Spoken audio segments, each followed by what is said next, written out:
হৃদের কথায় মায়া উত্তর করল না, শুধু লজ্জায় সিটিয়ে নত মস্তিষ্কের হয়ে দাঁড়ালো। গায়ের ওড়নাটা হাতে পেঁচিয়ে লজ্জায় হাঁসফাঁস করল। হৃদ মায়ের লজ্জা দেখে যা বোঝার বুঝে নিয়ে নিজের 2 হাত দেয়ালে ঠেকিয়ে মধ্যখানে মায়াকে রেখে মায়ের মুখোমুখি ঝুঁকে পড়ে বলল, ম্যাডাম কি জেনে বুঝে আমার কাছে আসেন, নাকি পাগলামো করতে করতে চলে আসেন? বুঝেন কিন্তু ম্যাডাম, আমি ছেড়ে দেওয়ার মানুষ না। মায়া লজ্জায় আড়ষ্ট হয়ে নুয়ে গেল, গলা শুকিয়ে এলো তৃষ্ণায়। তারপরও হৃদকে বুঝতে দিতে চাইল না যে মায়া হৃদের জন্যই এসেছিল এখানে। বরং হৃদকে মিথ্যে বলতে চেয়ে রিনরিনিয়ে গলায় বলল মায়া, আমি তো শ্রেয়ার জন্যই এসেছিলাম, ও নেই, আমি এখন যাই। আগের নেই হৃদ একই সুরে বলল, যাবেন কেন ম্যাডাম? আর একটু থাকুন, ভালোই তো লাগছে। শ্রেয়া নেই তো কি হয়েছে, আমি তো আছি, সুন্দরী বিয়ানের সঙ্গ দেব। বলেই হৃদ এমনভাবে মায়ার গাল বেয়ে নিচে তাকালো যেন মায়ার ওড়না ভেদ করে হৃদ সব কিছু দেখে নিচ্ছে। অথচ মায়ার গায়ে বড় ওড়নাটা কাঁধ জড়িয়ে 2 পাশে টানা। মায়া হৃদের দৃষ্টিতে অস্বস্তিতে পড়ে হাত কচলিয়ে মিনমিন গলায় বলল, আপনার দৃষ্টি বাজে। হৃদের তৎক্ষণাৎ উত্তর আসলো, আমার দৃষ্টি বাজে বলেই তো আপনাকে নষ্ট চোখে দেখি ম্যাডাম, নয়তো ভালো হলে তো দূরেই থাকতাম, কাছে আসতাম না। মায়া মিনমিন করে বলল, আমি তো বিবাহিত, আমার বিবাহিত মেয়েই পছন্দ, সেজন্যই তো আপনাকে পরকীয়ার প্রস্তাবটা দিলাম। তো ম্যাডাম কি রাজি? মায়া মাথা নামিয়ে অসম্মতি দিতে দিতে আগের ন্যায় মিনমিন করে বলল, না, আমার আপনার মতো সিঙ্গেল ছেলেদের পছন্দ না। সিঙ্গেল কোথায় ম্যাডাম, আপনি আমার পরকীয়ার প্রস্তাবটা অ্যাকসেপ্ট করলেই আমিও মিঙ্গেল হয়ে যাব। তারপর দুজনে মিলে সোজা রুমে, আমার বেডটাও খালি, সারা রাত আপনাকে শেখাবো পড়াবো কিভাবে পরকীয়া করতে হয়। পরকীয়ার মানে বোঝেন তো ম্যাডাম, কি কি করতে হয় জানেন তো? হৃদের বেফাস ইঙ্গিতমূলক কথায় মুহূর্তেই মায়া নাক মুখ খিচে নিল অতি লজ্জায় আড়ষ্ট হয়ে। মাথা নুইয়ে 2 হাতের মুঠোয় ওড়নার আঁচলটাও পিষল। কেমন একটা অস্বস্তিকর অবস্থায় মায়া আঁচড়ে পড়ছে, ভেতরটা ভয়ে ধুকপুক করছে। হৃদের কথার ইঙ্গিত বোঝার মতো বয়স হয়েছে মায়ার, সে এসব বোঝে।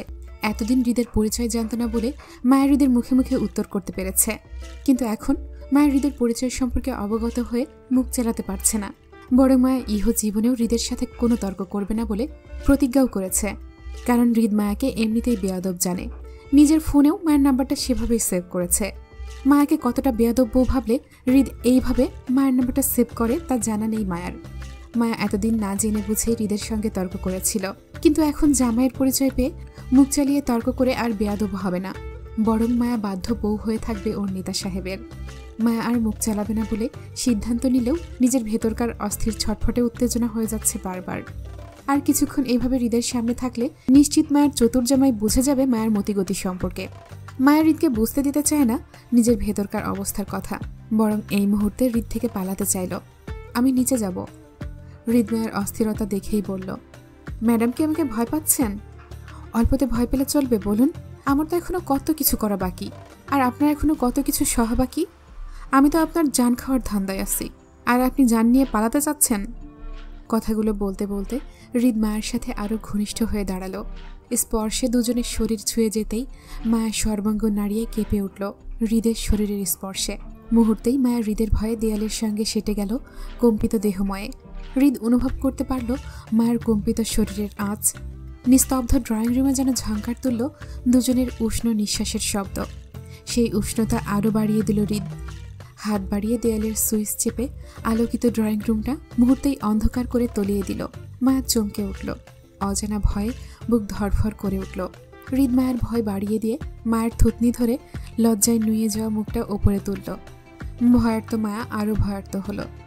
শরীর শক্ত করে চোখ খিচে বন্ধ করে নিল।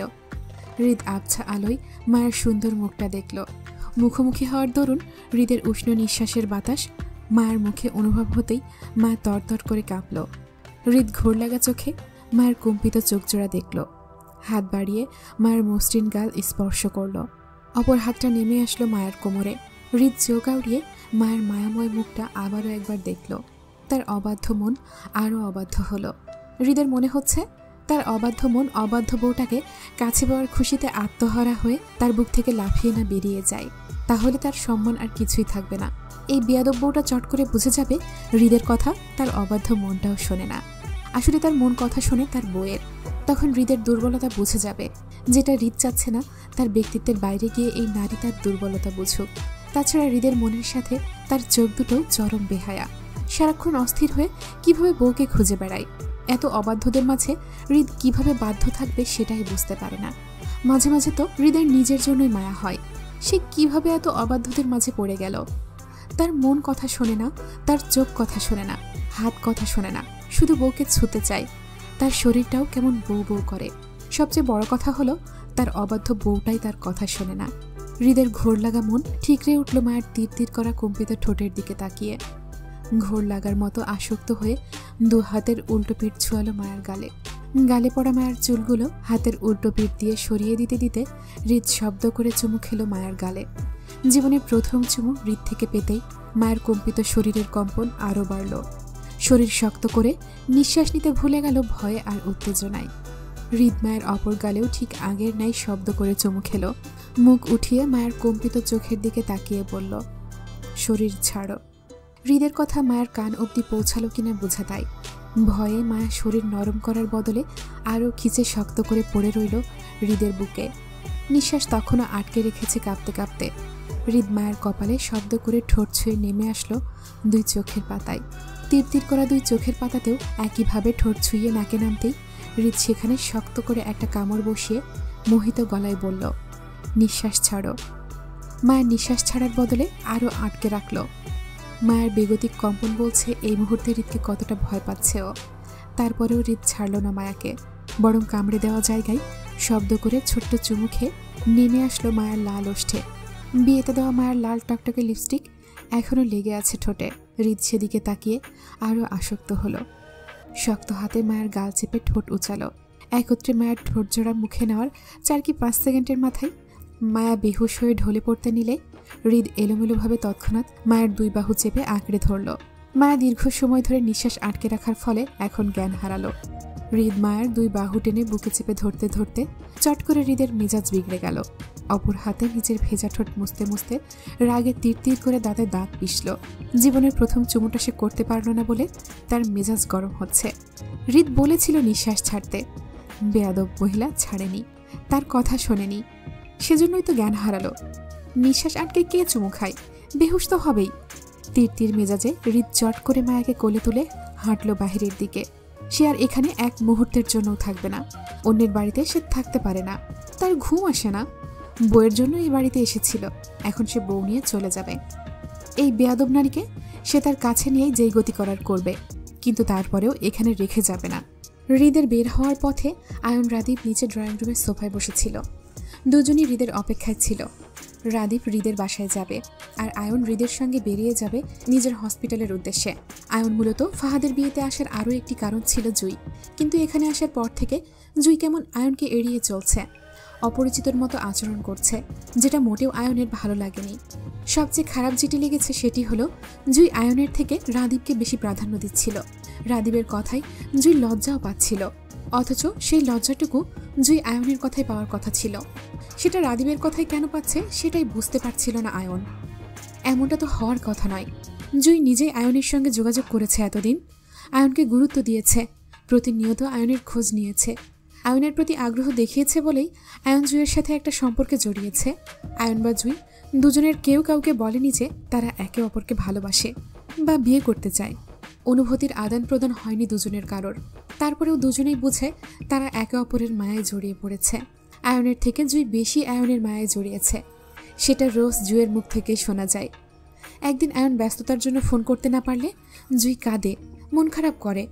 রোজ নিয়ম করে জুই আয়নের ফোনের জন্য অপেক্ষা করে বসে থাকে। মূলত জুইয়ের এত আগ্রহ দেখে আয়ন বাধ্য হয় জুইয়ের মায়াতে পড়তে। দুজনের রাতের ফোন আলাপ ব্যাঘাত ঘটে বলে আয়ন জুইয়ের জন্য নাইট ডিউটি ছেড়ে দিনে শিফট হয়েছে। দুজন রাতভর ফোন আলাপ করতে পারে, সেজন্য সে নাইট ডিউটি আর করে না। তারপরেও মাঝে মধ্যে রাতে একবার করে হলেও হাসপাতালে যায়, কারণ নিজেদের হাসপাতাল বলে সে দায়িত্ব থেকে পিছিয়ে থাকে না। এই যেমন আজ আয়ন একবার যাবে নিজেদের হাসপাতালে তদারকি করতে, কিন্তু ফাহাদের বাসায় আসার আগেও জুইয়ের সঙ্গে আয়নের ফোনে কথা হয়েছিল। জুই বলেছিল আয়নকে তাড়াতাড়ি আসতে, সে নাকি অপেক্ষা করছে আয়নের পথ চেয়ে। অথচ আয়ন এই বাসায় এসেছে বিগত 3 ঘন্টার ওপরে হলো। এই নিয়ে জুই একবারও আয়নের সঙ্গে আগ বাড়িয়ে কথা বলল না, বরং আয়নকে এড়িয়ে রাদীপকে গুরুত্ব দিল। রাদীপের সঙ্গেও জুই বেশি কথা বলেনি, তবে যতটুকু বলেছিল জুইয়ের আচরণে মনে হয়েছিল আয়নের জন্য জুই রাদীপের সঙ্গে বেশি কথা বলেনি, নয়তো আরও কথা বলতো। মূলত আয়ন বুঝতে পারছে না জুই এমন অপরিচিতের মতো আচরণ কেন করছে আয়নের সঙ্গে। তাকে ফোনে ভালোবাসার লোভ দেখিয়ে সরাসরি সাক্ষাতে কেন পিছু হাঁটে। আয়ন তখনকার ঘটনা এড়িয়ে রাদিফের সঙ্গে ফাহাদের নিচতলার ড্রয়িং রুমের সোফায় বসেছিল। টুকটাক কথাও হচ্ছিল রাদিফের সঙ্গে। এরই মধ্যে আয়নের আগে রাদিফের চোখে পড়ল হৃদকে বেরিয়ে যেতে বেহুশরত মায়াকে কোলে নিয়ে। চমকে ওঠার মতো সোফা ছেড়ে লাফিয়ে দাঁড়ালো রাদিফ। হৃদের কোলে মায়াকে দেখে মৃদু চেঁচিয়ে আঙুল তাক করে সেদিকে দেখিয়ে তৎক্ষণাৎ আয়নকে বলল, হৃদ ভাইয়ের কোলে ওটা ফাহাদ ভাইয়ের ছোটশালী না ব্রো? আয়ন হৃদকে চলে যেতে দেখে দুষ্টু হেসে সে উঠে দাঁড়ালো। রাদিফের কাঁধে চাপড় মারতে মারতে বলল, ইয়েস ব্রো। আয়নের সম্মতিতে রাদিফের মাথায় যেন আকাশ ভেঙে পড়ার মতো চমকে উঠল। হৃদ আর প্রেম? সর্বনাশ! এত কিছু কখন হলো? রাদিফের হৃদ ভাই প্রেম করছে আর সে জানেই না সেটা? আল্লাহ, এত কিছু হয়ে যাচ্ছে, রাদিফ এখনো টের পেল না। রাদিফ অবিশ্বাস্য গলায় আয়নকে শুধিয়ে বলল, হৃদ ভাই প্রেম করছে? না তো, সংসার করছে। অবিশ্বাস্য গলায় ফের মৃদু চেঁচালো রাদিফ। কি? হৃদ ভাই বিয়ে করেছে? কবে, কখন? তুমি কি আমাকে মিথ্যে বলছো আয়ন ভাই? তোকে মিথ্যে বলে আমার কি লাভ? আয়নের কথা বিশ্বাস করতে রাদিফের কষ্ট হলো। তারপরও শিওর হওয়ার জন্য আগের নাই অবিশ্বাস্য গলায় বলল, হৃদ ভাই কি ফাহাদ ভাইয়ের ছোট শালীকে বিয়ে করেছে? আমাদের বিয়ানকে? তোর বিয়ান কিভাবে হলো বলো? বড় ভাইয়ের বউকে বিয়ান ডাকিস? ভাবি ডাক। আয়নের কথায় অবিশ্বাসে রাদিফের মাথা ঘুরে যাবার মতন অবস্থা। হৃদকে আজ এত বছর ধরে বিয়ে করাতে পারছে না, অথচ এখন শুনছে সেই হৃদ ভাই নাকি বিয়ে করেছে, সংসারও করছে। তাদের মা যদি শোনে হৃদ লুকিয়ে বিয়ে করে নিয়েছে, নিশ্চয়ই এর জন্য রেগে যাবে। রাদিফের মাও তো রাগী মানুষ, তাদের বাবাও রাগী, তবে সবসময় রাগটা প্রকাশ করে না। কেমন গম্ভীর মুখে শান্ত থাকেন তিনি। কিন্তু তাদের অ্যাডভোকেট মা তো হৃদের বিয়ের কথা শুনলেই রেগে যাবে। তাছাড়া শশীর কি হবে? সে তো হৃদের বর্তমান ফিয়ান্সে। রাদিফ অস্থির চিত্তে পুনরায় বলল, শশীর কি হবে আয়ন ভাই? হৃদ ভাই তো আর শশীকে বিয়ে করতে চাইবে না, আমি বিয়ে করে ফেলি শশীকে। সিরিয়াস কথার মাঝে রাদিফের বেখেয়ালি কথায় বিরক্ত বোধ করল আয়ন। রাদিফের মাথায় ঠুস করে মারতে মারতে বলল, তোর না গার্লফ্রেন্ড আছে ধান্দাবাজ? রাদিফ মাথা ঘষে সিরিয়াস গলায় বলল, দরকার হলে দুটো বিয়ে করবো আয়ন ভাই, গার্লফ্রেন্ডকে রাখবো, শশীকেও রাখবো। শশী শুনলে তোকে ঝাড়ু পেটা করবে বেয়াদব। তাহলে আমি আম্মুকে বলে দিই হৃদ ভাই প্রেম করছে, তাহলে আম্মুই আমাকে বিয়ে করিয়ে দেবে। এমনিতেই হৃদ ভাইয়ের জন্য আম্মু আমাকে বিয়ে করাচ্ছিল না, এখন তো রাস্তা পরিষ্কার। কিন্তু এর আগে হৃদ ভাইকে ধরতে হবে। ভাই তো আমাকে রেখেই চলে যাচ্ছে, রাতে আমি কোথায় ঘুমাবো? কথাগুলো বলতে বলতে রাদীপ দৌড় লাগালো দরজার দিকে। পেছন থেকে আয়ন খানিকটা চেঁচিয়ে রাদীপের উদ্দেশ্যে বলল, আজকের জন্য হৃদকে ভুলে যা রাদীপ, তোর ভাই এখন বউ পেয়েছে, তোকে সঙ্গে নেবে না সে, আজ তোকে এখানেই ঘুমাতে হবে। আয়ন হাসতে হাসতে রাদীপের দৌড়ে চলে যাওয়া দেখল। রাদীপ তাড়াহুড়োই দৌড়ে গিয়েও হৃদের নাগাল পেল না, বরং দৌড়ে গিয়ে দেখল হৃদের গাড়ি ততক্ষণে গেট দিয়ে বেরিয়ে গেছে। পেছন থেকে রাদীপ যে এত করে ডাকলো তাকে সঙ্গে করে নিয়ে যেতে, কিন্তু হৃদ তো শুনলই না, বরং গাড়ি স্পিডে টেনে নিয়ে চলে গেল। রাদীপ মন খারাপ করে পুনরায় হাঁটল ফাহাদদের বাড়ির পথে। আজকে সে আর হৃদের বাসায় যেতে পারবে না কাল সকাল ছাড়া। সময়টা 1টার ঘরে, চাঁদবিহীন আকাশটা অন্ধকারে তলিয়ে। তবে যান্ত্রিক শহর ঢাকা, রাত যা দিনও তাই, মানুষের চলাচলের কোনো কমতি নেই। রাস্তাঘাট বৈদ্যুতিক আলোয় উজ্জ্বল, মানুষজনের সমাগমে ভরপুর। আয়ন এই রাতে হসপিটালের উদ্দেশ্যে বের হচ্ছিল। পার্কিং এরিয়া থেকে গাড়ি রাস্তায় নামিয়ে কি মনে করে থেমে গেল। আজ মনটা একটু বেশি খারাপ আয়নের। তার কারণ অবশ্য জুই। আয়নের প্রতি জুয়ের অপরিচিত আচরণ জুয়ের মন ভাঙনের কারণ। সে জুইকে ভালো না বাসলেও জুয়ের মায়ায় জড়িয়ে পড়েছে বেশ করে। জুয়ের সঙ্গে কথা বলতে বলতে রোজকার অভ্যেস হয়ে দাঁড়িয়েছে জুই।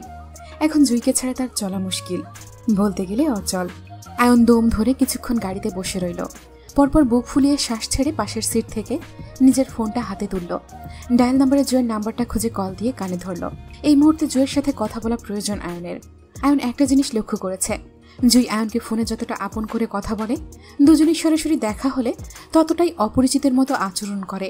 সেটা কেন করে এই কথাটা জুইকে একান্তই জিজ্ঞেস করতে চায় বলে আয়ন হাসপাতালে যায়নি, বরং মনের ছটফটে ভাব কমাতে চেয়ে জুইয়ের সাথে একান্তে কথা বলা প্রয়োজন বলে আয়ন জুইকে কল দিল।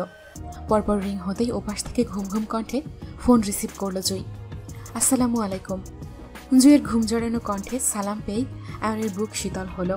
মনে মনে সালামের উত্তর দিয়ে আয়ন গম্ভীর কণ্ঠে বলল, নিচে আসুন জুই, আমি অপেক্ষা করছি। আয়নের গম্ভীর কণ্ঠে ধরফড়িয়ে শোয়া থেকে উঠে বসল জুই। কান থেকে ফোনটা উঠিয়ে নাম্বারটা এক পলক দেখে নিতেই ভালো লাগা ছেয়ে গেল তার মনে। স্ক্রিনে রাদিফের নামটা দেখে কিঞ্চিত লজ্জা পাওয়ার মতো পাশে ঘুমিয়ে থাকা সেজুতির দিকে তাকালো। মায়াকে নিজের পাশে না দেখে ভাবল মায়া হয়তো শ্রেয়ার কাছে গেছে। তখন মায়া বেরিয়ে যাওয়ার সময় সেজুতির সাথে কথাগুলো ঘুমের মধ্যে জুয়ের কানে এসেছিল বলে মায়াকে নিয়ে জুই অতটা টেনশন করল না। তবে আয়নকে রাদিফ ভেবে পুনরায় ফোনটা কানে তুলল। লজ্জা পাওয়ার মতো করে ফিসফিসিয়ে বলল, এত রাতে আসবো? যদি বাড়ির কেউ আমাদের দেখে ফেলে তাহলে? জুইয়ের কথা শেষ হওয়ার আগেই আয়ন বলল, কেউ দেখবে না জুই, আমি আছি, আপনি আসুন। কোথায় আসবো? গেটের সামনে আসুন, আমি রাস্তায় দাঁড়িয়ে আছি। আয়ন কল কেটে দিতেই বিছানার পাশ থেকে ওড়না নিয়ে গায়ে জড়ালো। কাঁধের দুপাশে ওড়নাটা জড়িয়ে সেজুতির দিকে তাকালো। সেজুতির ঘুমের গভীরতা পরখ করে পা টিপে টিপে চোরের মতো করে বের হলো ঘর থেকে। চারপাশে নিস্তব্ধতা দেখে জুই খানিকটা স্বস্তির হলো। তারপরও আশেপাশে সতর্ক দৃষ্টিতে তাকিয়ে সাবধানে পা ফেলে সিঁড়ি বেয়ে নিচে গেল। বিয়ে বাড়ি হলেও চারপাশে বাড়ির লোকজনকে কোথাও দেখল না জুই। তবে নিচের কক্ষগুলো হতে মানুষের কথা ভেসে আসছে। জুই বুঝলো বাড়ির মানুষগুলো ক্লান্ত বিধায় যার যার রুমে রেস্ট নিচ্ছে। তবে এখনো ঘুমায়নি। বাড়ির বড়রা জাগ্রত আছে ভেবে জুয়ের বুক টিপ টিপ করলো ভয়ে। যদি কোনো কারণে এত রাতে জুই রাদিফের সঙ্গে একত্রে ধরা পড়ে যায় তাহলে বিশ্রী একটা কাণ্ড ঘটে যাবে এই বাড়িতে। বোনের নতুন সংসারেও জুয়ের জন্য ঝামেলা হবে। সবচেয়ে বড় কথা, জুয়ের বাপচাচার কানে গেলে ওরা গলা চেপে বিয়ে দিয়ে দেবে জুয়ের। নিজের অবস্থার কথা চিন্তা করে জুয়ের বুক কাঁপল ভয়ে। এই ভয়ের আভাস জুয়ের চোখ মুখেও ফুটে উঠল। ওড়নার এক টুকরো আঁচল দিয়ে কপালের ঘাম মুছতে মুছতে সতর্কের দৃষ্টিতে আশেপাশে তাকিয়ে বেরিয়ে গেল বাইরে। অদূরে ফেরি লাইটের ছাদে নিচে কাউকে জড়সড় হয়ে হাঁটতে দেখে সোজা হয়ে দাঁড়ালো আয়ন। গাড়ির সাথে এতক্ষণ পিঠ ঠেকিয়ে জুয়ের জন্য অপেক্ষা করছিল সে। জুয়ের গায়ের সাদা জামাটা যেন জুয়ের গায়ের রঙের সাথে মিলে গেল। আয়ন এক দৃষ্টিতে জুয়ের হেঁটে আসা পায়ের দিকে তাকিয়ে রইল। বাসার স্যান্ডেল পরিহিত জুয়ের পাজোড়ায় ঝলমল করছে একজোড়া নুপুর। সেখান থেকে হালকা শব্দ ভেসে আসছে কানে। সালোয়ারটা একটু ওপরে পড়াই ফর্সা পাগুলো দৃশ্যমান আয়নের চোখে। দূর থেকে আয়নকে দেখে চিনতে না পারলেও মুখোমুখি এসে রাদিফের জায়গায় আয়নকে দেখে মুহূর্তেই ভয়ার্ত হলো জুই। ইতস্ততায় অল্প একটু থেমে আবারও জড়তার পা ফেলে সামনে এগোতে এগোতে চারপাশে তাকিয়ে রাদিফকে খুঁজল। জুই মনে করল রাদিফের সঙ্গে আয়ন এসেছে। আশপাশে হয়তো কোথাও রাদিফ আছে। কিন্তু তারপরেও জুই আয়নকে ভয় পেল। বয়সে আয়ন ফাহাদের চেয়ে বড়। এত বড় মানুষের সামনে রাদিফের সঙ্গে কথা বলাটা দৃষ্টিকটু দেখাতে পারে বলে জুই জড়তায় হাঁসফাঁস করল। রাদিফ কেন আয়নকে সঙ্গে রাখলো সেটাও বুঝল না। জড়তার জুইকে কাছাকাছি আসতে দেখেই আয়ন জুয়ের দিকে তাকিয়ে ওকে নিয়ে জুয়ের জড়তাটুকু দেখল। জুই সবসময় এমন করে আয়নের সঙ্গে দেখা করতে গিয়ে জড়তায় সিটিয়ে যায়, আয়নের সঙ্গে অপরিচিতের মতো আচরণ করে। তখন আয়নের মনে হয় জুই আয়নের সাথে সম্পর্কের কথাটা হয়তো ভুলে যায়, নয়তো এত আগ্রহ দেখিয়ে সরাসরি কেন ইগনোর করবে। বেশ দূরত্ব রেখে জুইকে সামনাসামনি দাঁড়িয়ে পড়তে দেখে আয়ন ডেকে বলল, কাছে আসুন জুই। চমকে ওঠার মতো করে জুই আয়নের দিকে তাকিয়ে ভয়ার্ত গলায় বলল, জি আমি? জি। জুই হাঁসফাঁস করে ভয়ে ভয়ে আশেপাশে তাকিয়ে আবারও রাদিফকে খুঁজল। আয়ন জুইয়ের খোঁজাখুঁজির ব্যাপারটা বুঝতে পেরে তীক্ষ্ণ গলায় বলল, জুই আপনি কি কাউকে খুঁজছেন? জুই ভয়ে মাথা নাড়িয়ে সম্মতি দিয়ে ছোট করে বলল, জি। আয়নের সন্দেহ বাড়ল, মুহূর্তেই গম্ভীর হলো, ভারী গলায় বলল, কাকে? আয়নের হঠাৎ ভারী গলায় ভয় বাড়ল জুয়ের। গায়ের ওড়নাটা আঙুলে পেঁচাতে পেঁচাতে ইতস্ততায় বলল, উনি কোথায় ভাইয়া? উনি কে জুই? কাকে খুঁজছেন আপনি? হাঁসফাঁস করে আবারও আশেপাশে তাকালো জুই। রাস্তার এপাশ ওপাশ কাউকে দেখতে না পেয়ে জড়তায় মিয়ে বলল, আসলে। জুয়ের ভয় আর জড়তা বলছে সে এই মুহূর্তে আয়নকে আশা করেনি, অথচ আয়ন নিজে ফোন করে জুইকে নিচে আসতে বলেছিল। জুই সেটা মেনেই নিচে আয়নের সঙ্গে দেখা করতে আসলো। তাহলে এখন ভয় পাচ্ছে কেন আয়নকে? আয়ন তীক্ষ্ণ গলায় বলল, আসলে কি জুই, আপনি কি রাদিফকে খুঁজছেন? আয়নকে পুলিশের মতো জেরা করতে দেখে এবার সত্যি সত্যি ভয়ে আড়ষ্ট হলো জুই। গলা শুকিয়ে আসতেই জুই মাথা নাড়িয়ে আয়নের কথায় সম্মতি দিয়ে বলল, কেন? আপনার ভাই আমাকে বলেছিল এখানে আসতে। জুইয়ের কথায় অবিশ্বাস্য নজরে জুইয়ের দিকে তাকালো আয়ন। আয়নের হঠাৎ দৃষ্টি বদলে জুই অস্বস্তিতে পড়ে গেল। আয়ন জুইয়ের দিকে তাকিয়ে অবিশ্বাস্য গলায় শুধালো, আপনার রাদিফের সঙ্গেও কথা হয় জুই? আয়নের অবিশ্বাসের কথাটা জুইয়ের কেমন যেন লাগলো। রাদিফের সঙ্গেও কথা হয় মানে কি? জুই তো প্রথম থেকেই রাদিফের সঙ্গে ছাড়া আর কারোর সাথে কথা বলে না। তাহলে এই লোক জুইকে এমন করে বলছে কেন? তাছাড়া জুইয়ের কথাই এই লোক এত চমকাচ্ছেই বা কেন? জুইয়ের জানা মতে রাদিফ আর জুইয়ের সম্পর্কের কথাটা আয়নের জানার কথা।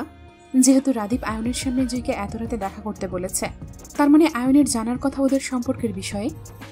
জুই আয়নের কথাটা না বুঝেই মাথা নাড়িয়ে সম্মতি দিয়ে বলল, জি হয়। জুয়ের সম্মতিতে আয়নের মাথায় আকাশ ভেঙে পড়ার মতো শক্ট হলো আয়ন। অবিশ্বাস্য নজরে জুয়ের দিকে তাকিয়ে থেকে বলল, আপনি কতজনের সঙ্গে কথা বলেন জুই? আয়নের কথাটা পছন্দ হলো না জুয়ের, খানিকটা অসন্তুষ্ট গলায় বলল, আমি বাজে মেয়ে নই ভাইয়া, প্লিজ আমাকে ওভাবে ভাববেন না। আপনাকে কিভাবে ভাববো জুই? বোঝেন আমাকে? আমি না হয় সেভাবেই চিন্তা করি আপনাকে নিয়ে। আপনি আমার বিশ্বাস ভেঙে দিচ্ছেন জুই। রাদীপের সঙ্গে আপনার কি সম্পর্ক? আয়নের রেগে গিয়ে পরপর প্রশ্ন করার ধরনটা পছন্দ হয়নি জুয়ের। আশেপাশে রাদীপকে কোথাও দেখতে না পেয়ে জুই চলে যেতে চেয়ে খানিকটা অসন্তুষ্ট গলায় বলল, আমি গেলাম ভাইয়া, আপনার ভাই আসলে বলবেন আমি চলে গেছি। কথাটা বলেই জুই পেছন মুড়তে নিলে তখনই কানে আসলো আয়নের শক্ত গলার ধমক, আপনি কোথাও যাবেন না জুই, আমার কথা শেষ হয়নি। আমার ধৈর্যের পরীক্ষা নেবেন না জুই, তাহলে বিপদে কিন্তু আপনিই পড়বেন। আয়নের হঠাৎ রেগে যাওয়ার কারণটা বুঝল না জুই। এই মুহূর্তে আয়নের সামনে দাঁড়িয়ে ঝামেলা বাড়াতে চাচ্ছে না বলে আয়নকে উপেক্ষা করে জুই আবারও চলে যেতে নিলে তৎক্ষণাৎ আয়ন তেড়ে এসে জুইয়ের বাহু চেপে নিজের কাছে টানল। নিজের রাগ কন্ট্রোল করতে চেয়ে চল শক্ত করে আয়ন বলল, আমাকে ঠকাবেন না জুই, আমি কিন্তু সহ্য করব না এসব। আয়নের হঠাৎ বাহু টেনে ধরাই জুই তাল সামলাতে না পেরে আয়নের বুকে এলিয়ে পড়ল ক্ষয় হারিয়ে। আয়নের হঠাৎ কাণ্ডে ভয় পেল জুই, সেই সাথে প্রচণ্ড রাগে শরীরও কাঁপছে। ছিটকে আসার মতো জুই আয়নকে ধাক্কা দিয়ে দূরে সরাতে চাইলে ব্যর্থ হয় সে। আয়নের শক্তপোক্ত বলিষ্ঠ হাতের থেকে জুই নিজের বাহু ছাড়াতে ছটফট করে শক্ত গলায় বলল, ছাড়ুন ভাইয়া, লাগছে আমার। এসব কোন ধরনের অভদ্রতা? একটা মেয়েকে কেন এভাবে হেনস্থা করছেন? ছাড়ুন বলছি। ভদ্রলোকের ভদ্রতা ছুটে গেলে কিন্তু তারা সাংঘাতিক রকমের অভদ্র হয়ে পড়ে জুই। আপনি আমাকে অভদ্র হতে বাধ্য করেছেন। আপনি কেন রাদীপের সঙ্গে কথা বলেন? ছাড়ুন ভাইয়া, আমার লাগছে। আমারও লাগছে জুই, খুব লাগছে। আপনার থেকে 1000 গুণ বেশি লাগছে আমার। পার্থক্য শুধু আপনার ব্যথাটা দৃশ্যমান আর আমারটা অদৃশ্য। আপনি আমাকে বোঝান, কেন রাদীপের সঙ্গে কথা বলেন আপনি? কি সম্পর্ক আপনার ওর সাথে? রাদীপের যে গার্লফ্রেন্ড আছে সেটা জেনেও কথা বলেন আপনি? জুই নিজের বাহু ছাড়াতে চেয়ে জেদি গলায় বলল, ওনার গার্লফ্রেন্ড আমি। এবার ছাড়ুন।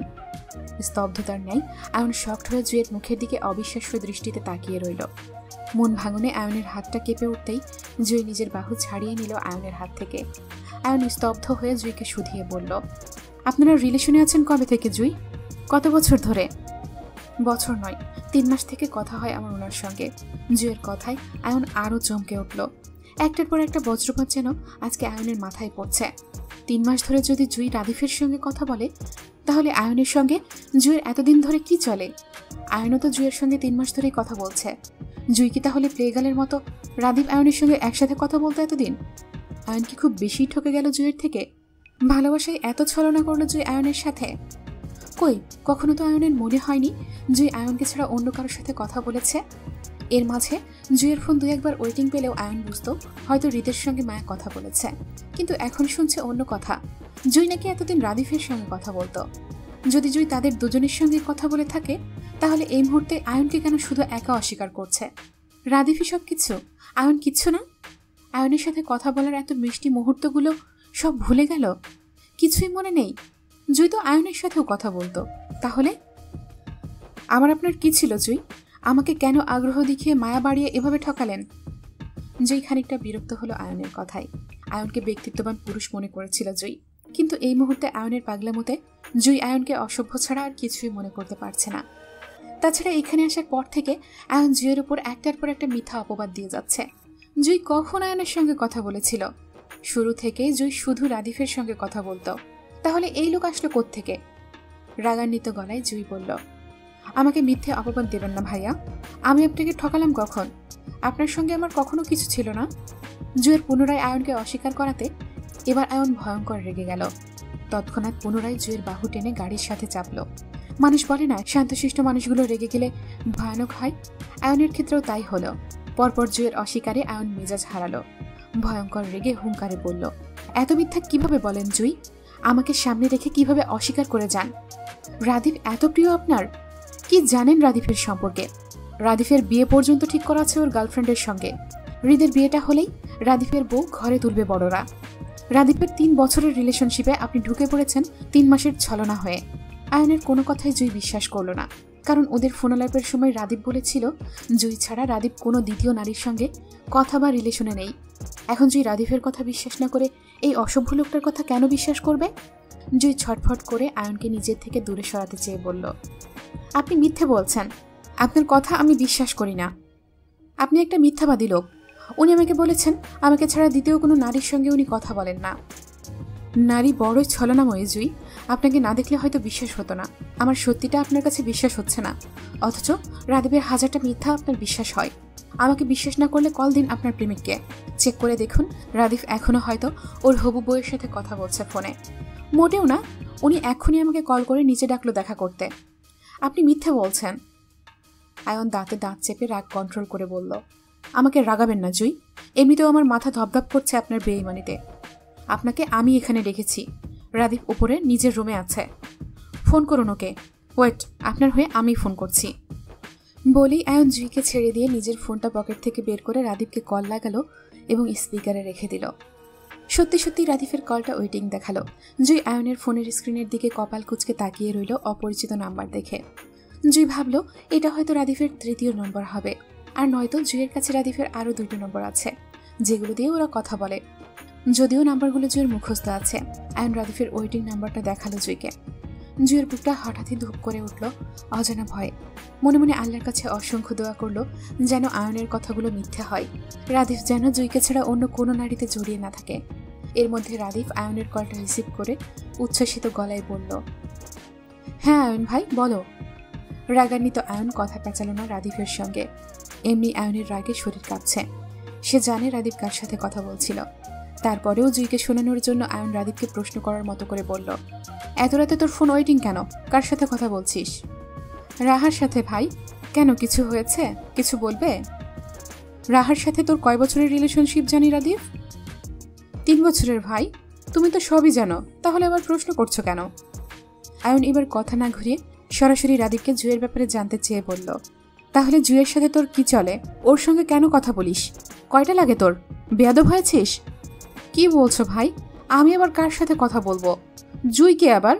আমি রাহাকে ছাড়া আর কারোর সাথে কথা বলি না। রাদীপের কথায় আয়ন অতি রাগে দাঁত পিষল। এদিকে জুই আয়নকে অস্বীকার করছে, অন্যদিকে রাদীপ জুইকে অস্বীকার করছে। দুটোই মিথ্যাবাদী। আয়ন দাঁতের দাঁত চেপে বলল, রাদীপ মিথ্যে বলবি না, তাহলে কিন্তু খুব খারাপ হবে। রাহার সাথে থাকা অবস্থায় জুইয়ের সাথে কেন রিলেশনে গেলি তুই? সবকিছু তোদের কাছে ফান মনে হয়? মানুষের ফিলিংসের কোনো মূল্য নেই তোদের কাছে? শেষ কথাগুলো আয়ন জুইকে খোঁচা মেরে বলল। আয়নের কথায় হতবুদ্ধি হলো রাদীপ। প্রথমত জুইকে, তাকে চিনতেই পারছে না রাদীপ, অথচ আয়ন ভাই রেগে আছে তার উপর। রাহা ছাড়া রাদীপ সত্যি অন্য কোনো মেয়ের সাথে কথা বলে না। তাহলে এই জুই নামের কার কথা বলছে আয়ন? রাদীপ উত্তেজিত গলায় আয়নকে বোঝাতে চেয়ে বলল, আমি সত্যি বলছি আয়ন ভাই, বিশ্বাস করো আমার জুই নামের কারোর সাথে কোনো রিলেশন নাই। তাছাড়া জুইকে আমি তো সেটাই চিনতে পারছি না।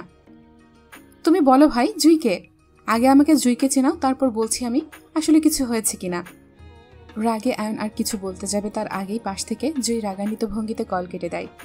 আয়নের শক্ত হয়ে ওঠা মুখটার দিকে তাকিয়ে জুই কটাক্ষ করে বলে, কত মিথ্যে সাজাবেন আপনি? নিজের কথা সত্যি করার জন্য আপনি কাকে ফোন দিয়েছেন? ওটা রাদীপের কণ্ঠ ছিল না।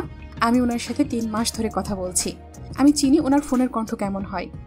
আয়ন রাগে জুইকে কিছু বলবে তার আগেই জুই আয়নকে থামিয়ে দিয়ে বলল, আপনাকে আর কিছুই করতে হবে না, আমি আপনাকে প্রমাণ দিচ্ছি, একটু অপেক্ষা করুন। কথাটা বলেই জুই নিজের ফোন থেকে রাদীপ নামে সেভ করা নাম্বারে কল মিলালো। মুহূর্তে আয়নের হাতে ফোনটা বেজে উঠল। আয়ন রাগে সেই কল কাটতে কাটতে বলল, আপনি আমাকে কেন ফোন দিচ্ছেন? কল কেটে যেতেই জুই ফোনটা কান থেকে নামিয়ে বিরক্তি নিয়ে আয়নকে শুধিয়ে পুনরায় একই নম্বরে কল দিতে দিতে বলল, আপনাকে কেন ফোন দিতে যাব আমি? আজব, আমি আপনার ভাইকে কল দিচ্ছি, ওনার নাম্বার এটা। আবারও আয়নের ফোনের রিং হতেই আয়ন হাত বাড়িয়ে নিজের ফোনটা জুইয়ের সামনে ধরে বলল, এই দেখুন আপনি কাকে ফোন দিচ্ছেন জুই? নিজের প্রেমিকের নাম্বারটাও মুখস্থ রাখতে পারেন না আপনি? আমার সাথে গুলিয়ে ফেলছেন কেন? জুই আয়নকে শক্ত গলায় কিছু বলতে গিয়েও চমকে ওঠে আয়নের ফোনে নিজের নাম্বারটা জুই নামে সেভ করা দেখে। চমকে ওঠার মতো জুই কাঁপা কাঁপা হাতে আয়নের ফোনটা নিজের হাতে নিয়ে পাশাপাশি দুটো ফোন ধরতেই দেখল রাদীপ নামের কলটি সরাসরি আয়নের ফোনে যাচ্ছে। মুহূর্তে জুইয়ের মাথা টনটন করে উঠল ব্যথায়। সমস্ত কায়া কেঁপে উঠল অবিশ্বাসে। টলমল হাতে নিজের ফোনের কলটি কেটে দিতেই আয়নের ফোনের কলটি কেটে গেল মুহূর্তে। অবিশ্বাসের মতো জুই পুনরায় একইভাবে কল মিলালো রাদিফের নাম্বারে। আবার সেই কলের রিং বাজলো আয়নের ফোনে। জুয়ের মতো করে আয়নও দেখল জুয়ের ফোনে আয়নের নাম্বারটা রাদিফ লাভ দিয়ে সেভ করা। ভেতরকার অস্থিরতায় মুহূর্তেই কপালের কার্নিশ বেয়ে ঘাম ছুটল। অবিশ্বাস্য গলায় আয়নকে শুধিয়ে জুই বলল, রাদিফের ফোন আপনার কাছে কেন? আয়ন নিজের ফোন জুয়ের কাছ থেকে কেড়ে নিতে নিতে বলল, আমার মতো করে আমার ফোনটাকেও মিথ্যা বানিয়ে দেবেন জুই? এটা আমার ফোন, রাদিফের না। নাম্বারটা কার? ওটাও আমার। কিন্তু আমি যে 3 মাস ধরে এই নাম্বারে কথা বলছিলাম, তাহলে ওটা কে ছিল? ওটাও আমিই ছিলাম। নাম্বার যেহেতু আমার, কথাও আমিই বলেছিলাম। কিন্তু আপনি তো এতক্ষণ যাবৎ আমার সাথে কথা বলার বিষয়টি অস্বীকার করে যাচ্ছেন। সেজন্য রাদিফও আপনাকে অস্বীকার করল। মন ভাঙনে জুয়ের আয়নকে বিশ্বাস করতে কষ্ট হচ্ছে বলে জুই আবারও আয়নকে বলল, আপনি মিথ্যে বলছেন। এটা আপনার নাম্বার কিভাবে হয়? এটা তো আপনার ভাই রাদিফের নাম্বার হওয়ার কথা। এখন কি আমার মতো করে আমার নাম্বারটাও অস্বীকার করতে চাচ্ছেন জুই? তার মানে আপনি আমাকে ডেকেছেন? হ্যাঁ, আমি এতদিন ধরে আপনার সাথে কথা বলছিলাম। আমি তো সেটাই বলছি, কিন্তু আপনি আমাকে অস্বীকার করছেন জুই। জুয়ের শরীর হঠাৎ দুর্বল হওয়ার মতো নেতিয়ে পড়ল। কোনো রকম গাড়ি ধরে পিঠ ঠেকিয়ে দাঁড়ালো।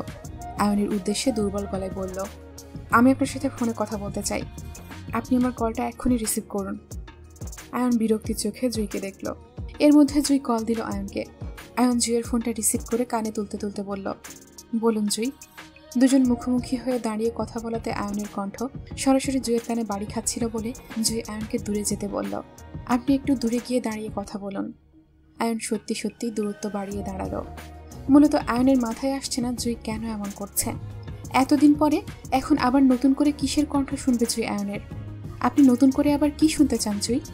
আয়নের কণ্ঠে আকাশ ভেঙে পড়ার মতো জুই স্তব্ধ হলো, বুক কাঁপল, চোখের পাতা ভিজে উঠল মুহূর্তেই। জুই ঠোঁট কামড়িয়ে কান্না আটকে বলল, তার মানে আমি রাদিফ মনে করে এতদিন আপনার সাথে কথা বলে এসেছি ডাক্তার সাহেব? আপনি ছিলেন রাদিফের নামের পেছনের ব্যক্তিটা। এটা আমাকে আগে কেন বলেননি আপনি? আপনি আমার ফিলিংস নিয়ে খেলেছেন ডাক্তার সাহেব। আমি নয়, আপনি আমাকে ঠকিয়েছেন। আমার আপনাকে ঘৃণা করা উচিত। জুয়ের কথায় হতবুদ্ধি হয়ে জুয়ের দিকে ঘাড় ঘুরিয়ে তাকালো আয়ন। এবার তার মাথায়ও বাজ পড়ল মনে হয়। একে একে দুইজনের সকল ভুল ভেঙে গেল, কিন্তু নতুন ভুল বোঝাবুঝি সৃষ্টি হলো আবার। আয়ন জুয়ের কথায় বুঝতে পারল জুই এতদিনে আয়নকে রাদিফ মনে করে কথা বলে এসেছে, অথচ ফোনের পেছনে যে রাদিফ নয় আয়ন ছিল সেটা আয়ন কখনোই জুইকে বলেনি। আর না জুই কখনো আয়নকে তার পরিচয় নিয়ে প্রশ্ন করেছে। যদি জুই সত্যটা জানতে চেয়ে আয়নকে প্রশ্ন করত, তাহলে অবশ্যই আয়ন সত্যিটা বলতো জুইকে। এত ভুল বোঝাবুঝি কিভাবে মিটবে দুজনের? রাতের চটা পেরিয়ে পৃথিবীতে ভোর নামল। উজ্জ্বল আলোয় স্নিগ্ধ পরিবেশ। বসন্ত পেরিয়ে গরমের আবির্ভাব হয়েছে সেই মাসখানেক আগেই। এই ধরনেতে কাঠখড় গরমের আভাস, শরীর জ্বলার মতো উত্তাপ সূর্যের আলোয়। তবে সকালের পরিবেশটা নরমই হয়, শীতল আর ঠান্ডাময়। এমন একটা সকালে ঘুম ভাঙল মায়ার। সকাল তখন 5টা 7-এর ঘরে। খুব সকালে মায়ের ঘুম ভাঙার অভ্যেস থাকলেও আজ একটু তাড়াতাড়ি ঘুম ভেঙে গেল ওর। ঘুমের মধ্যে অল্প স্বল্প নড়তে চাইলে নিজেকে বন্দি মনে হলো কোথাও। নড়তে চেয়ে নড়তে পারল না সে। মায়া কোথায় আছে সেটা বুঝতে না পেরে আবারও নড়ে চড়ে উঠতে চাইলে মায়ের মুখ ঠেকল কারো গলদেশে। মায়া নিজের নাক ঘষল সেখানটায়। নাকে খোঁচা খোঁচা শুয়ের মতো কিছু বিদ্যেই শরীর শিরশির করল মিষ্টি ব্যথায়। নাক মুখ কুচকে ঘুমের মধ্যে মায়া নিজের একটা হাত নাকের ব্যথিত জায়গায় ঘষতে চাইলে বুঝল সেটা কারো হাতের ওপর। সে হাতও উপরে তুলতে পারছে না, মোট কথা শরীর নাড়াতে পারছে না। মায়া অনুভব করল ওর শরীর কিছুর সাথে সাপের মতো পেঁচিয়ে আছে। মায়া ঘুমের রেশ কাটাতে না পেরে চোখ বন্ধ অবস্থায় হাতড়ে দেখতে চাইল মায়া কোথায় আছে। হাতড়ানো অবস্থায় মায়া বুঝতে পারল সে কাত হয়ে শুয়ে আছে। ওর ডান হাতটা নিচে আর বাম হাতটা ওপরে। বন্দি মায়ের বাম হাতটা রাখলো কিছু একটার ওপরে, যেটা মায়ের শরীরকে পেঁচিয়ে শুয়ে আছে সেটার কোনো এক জায়গায় হবে হাতটা। ঘুমের মধ্যে মায়া হাতড়ে হাতড়ে বুঝতে পারল সে বেশ শক্ত আর উষ্ণ আরামের মধ্যে কিছু একটার সাথে শুয়ে আছে। মায়া আবারও হাতড়ালো। হাতড়াতে হাতড়াতে মায়ার হাতটা কারো কোমর থেকে পিঠে গিয়ে থামলো। মায়া বুঝতে পারল সে কারো শরীর হাতড়াচ্ছে, কিন্তু কার? মায়া কি কোনো পুরুষের সাথে শুয়ে আছে? সর্বনাশ! মায়া চমকে ওঠার মতো করে তড়াক করে চোখ মেলে তাকালো। চোখে অন্ধকার ছাড়া তেমন কিছুই দেখতে পেল না। কারো গায়ের কড়া পারফিউমের ঘ্রাণে মায়া বুঝতে পারল সে হৃদের 2 বাহুতে আটকে আছে। মায়া স্বস্তির নিঃশ্বাস ফেলল। যাক, অন্য কোনো পুরুষের সাথে তো আর শুয়ে নেই। মায়ের স্বস্তির হতে গিয়েও পারল না মাকে এভাবে জড়িয়ে ধরে ঘুমাতে দেখে হৃদকে। মা এই রুমে কখন আসলো সেটাও জানে না। মায়ের যতটুকু মনে আছে, লাস্ট টাইম মা হৃদের সঙ্গে ওই রকম একটা আপত্তিকর পরিস্থিতিতে ছিল। তারপর আর কিছুই মনে নেই। খুব সম্ভবত মায়া জ্ঞান হারিয়ে ফেলেছিল। তারপর তাহলে কি এই লোক মায়াকে নিজের রুমে নিয়ে এসেছে? সর্বনাশ! বাড়ির লোকজন যদি দেখে, মায়াকে রাতে শ্রেয়ার রুমে না দেখে অবশ্যই এতক্ষণে খোঁজাখুঁজি শুরু হয়ে গেছে বাড়িতে। মুক্তা, জুই ওরা নিশ্চয়ই চিন্তা করছে। সবচেয়ে বড় কথা, মায়ের নিখোঁজ হওয়ার কথাটা নিশ্চয়ই এতক্ষণে ওদের বাড়িতে চলে গেছে। মায়া নিজের ভাবনায় ভয়ভীত হলো। হৃদ থেকে ছাড়া পেতে চেয়ে বুঝলো ওরা দুজনই কাত হয়ে শুয়ে আছে। হৃদ 2 হাতে মায়ের পিঠ জড়িয়ে বুকে বেঁধে রেখেছে মায়াকে, যার জন্য মায়ের মুখ হৃদের গলদেশে ঠেকে আছে। আর এতক্ষণে মায়ের হৃদের কোমর থেকে পিঠ পর্যন্ত হাত দিয়ে নিজের অবস্থান বুঝছে। মায়ের হৃদের শক্ত হাতের বেড়ে পড়ে লজ্জায় সিটিয়ে গেল। সেই সাথে শরীর টানটান করে উঠল ব্যথায়।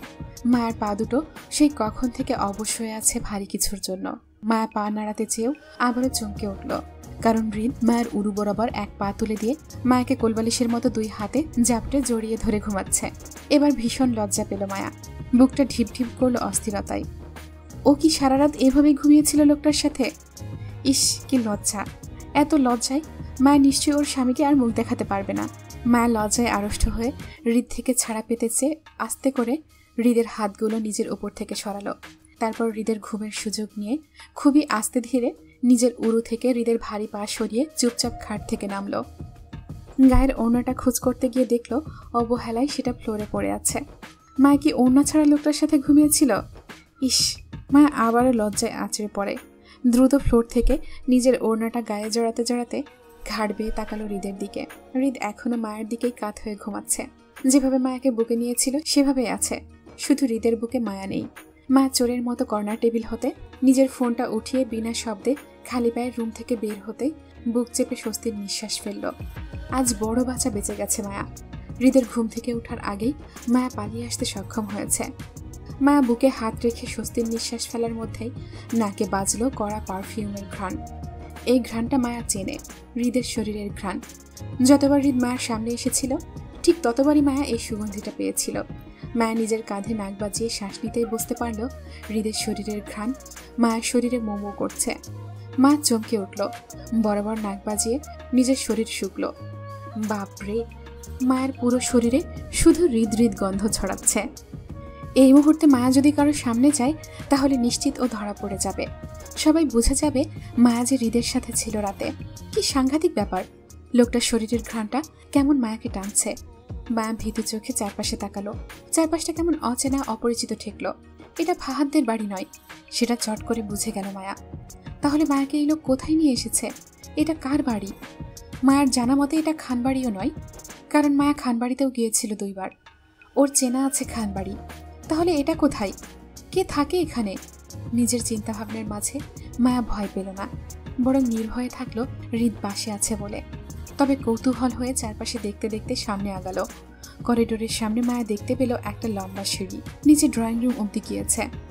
নিচে গেল না সে, বরং সেই সিঁড়ির মাথায় বসে পড়ল। কার না কার বাড়ি। মায়া যদি কৌতূহল নিয়ে নিচে অবধি যায় তাহলে নিশ্চিত কারো না কারো সামনে পড়ে যাবে। তখন হবে আর এক বিপদ। অপরিচিত দেখে মায়াকে যদি জিজ্ঞেস করে সে কে, কার সাথে এই বাড়িতে এসেছে, রাতে কোথায় ছিল, মায়া তখন কি বলবে? মায়ের কাছে তো এসবের উত্তর নেই। আবার মায়ের হৃদের ভয়ে রুমেও যেতে পারছে না। এই জন্যই সে এখানে বসে থাকবে বলেই ঠিক করলো। হাতের ফোনটার লক খুলতেই মায়ের মাথায় দুষ্টু বুদ্ধি আঁটল। মায়ের জামাই তো আর জানে না যে মায়া যে ওদের সম্পর্কের বিষয়ে অবগত। তাহলে এই বিষয়ে লোকটাকে একটু হেনস্থা করলে কেমন হবে? অবশ্যই দারুণ হবে। মায়াকে এই লোক কম নাকে দড়ি দিয়ে ঘুরায়নি। সামনে থেকেও মায়ের কাছে নিজের পরিচয় না দিয়ে শুধু ওকে হেনস্থা করে গেছে। এবার মায়ার পালা। মায়াও এই লোককে এবার আচ্ছা মতো জব্দ করবে, এমনটাই ঠিক করলো। হাতের ফোনটাই হৃদকে কল দিতেই হৃদ সেই কলটা রিসিভ করলো বেশ কিছুক্ষণ পরে। মায়া হৃদকে কল রিসিভ করতে দেখে চট করে কান্না করার মতো নাক টেনে বলল, হ্যালো। হৃদ ঘুম জড়ানো কণ্ঠে উত্তর করলো, হৃদের মাতাল কণ্ঠে মায়ের বুকটা ধুপ করে উঠল। বাপরে, এই লোকের সবকিছুই মারাত্মক। মায়া এত ঘায়েল হতে হতে না জানি কবে হার্টের সমস্যা হয়ে যায় ওর। হৃদের কণ্ঠে মায়া এক মুহূর্তের জন্য নিজের অভিনয়ের কথা ভুলে গেলেও পর মুহূর্তে ঠিকই মনে পড়ল সে এখন অভিনেত্রী। হৃদকে জব্দ করতে চেয়ে আবারও নাক টেনে কাদার মতো করে বলল, হ্যালো শুনছেন? আমি না আপনাকে ঠকিয়েছি। আমার বড় ভাইয়ের ভাসুর হৃদ খানের সাথে রাতে ঘুমিয়েছি। এখন আমি আর আপনার বউ না। মায়ের কথায় চট করে হৃদের ঘুমের রেশ কেটে গেল। ফোনটা কানে নিয়েই মাথা উঁচিয়ে তাকালো নিজের পাশে। সে একই বিছানায় শুয়ে। মায়েকে নিজের পাশে বিছানাতে না দেখতে পেয়ে বুঝল বেয়াদব বউটা তাকে ঘুমের মধ্যে রেখে পালিয়েছে।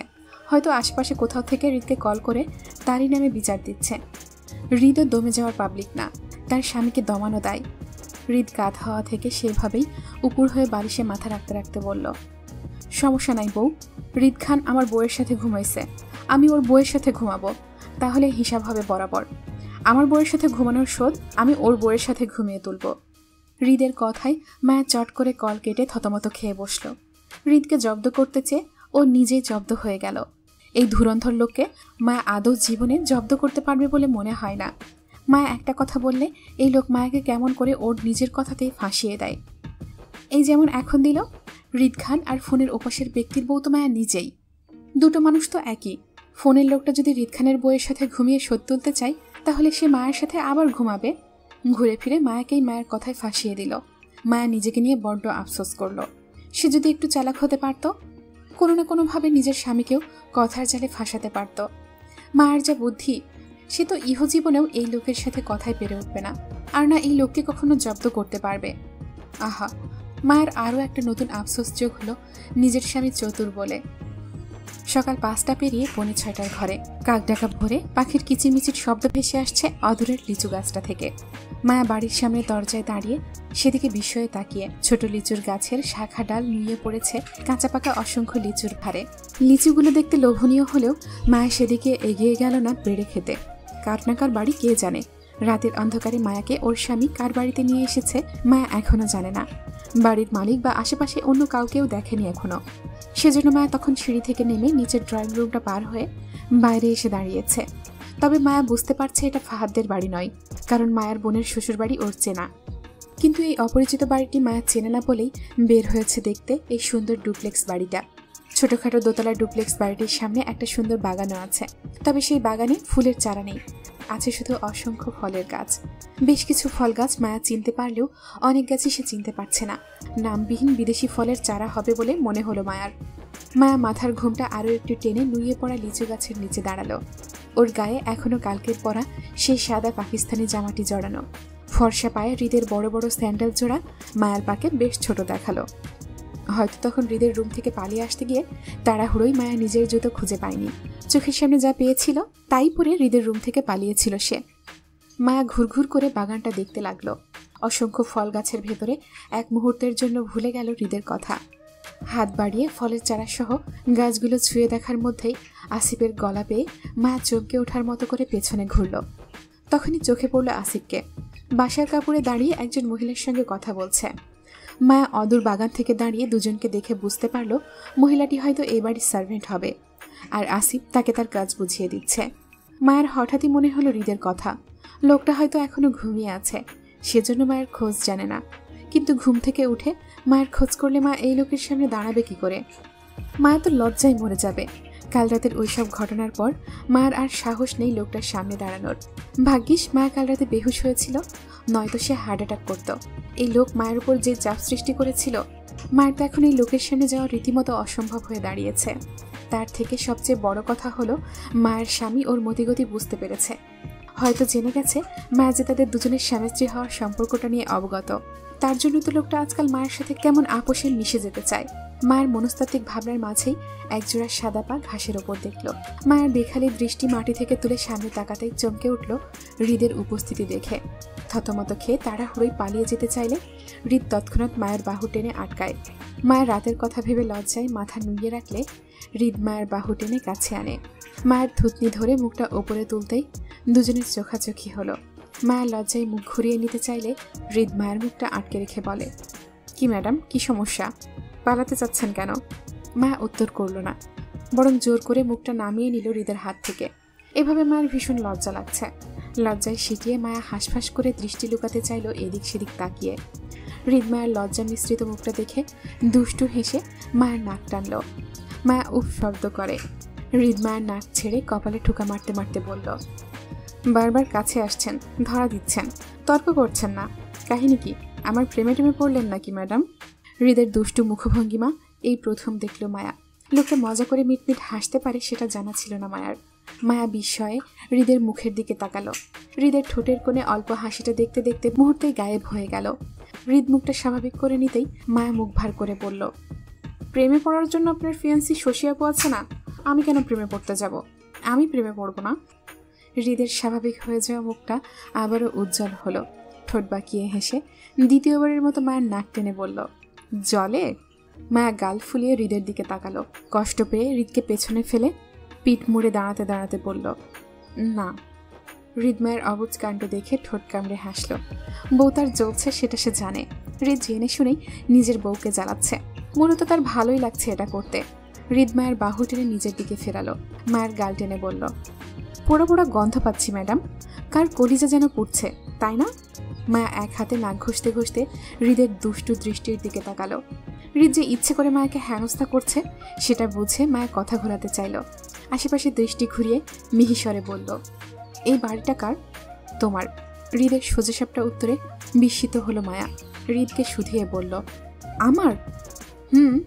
হৃদের উত্তরে মায়া মনে করলো হৃদ মায়ের সাথে মজা করছে।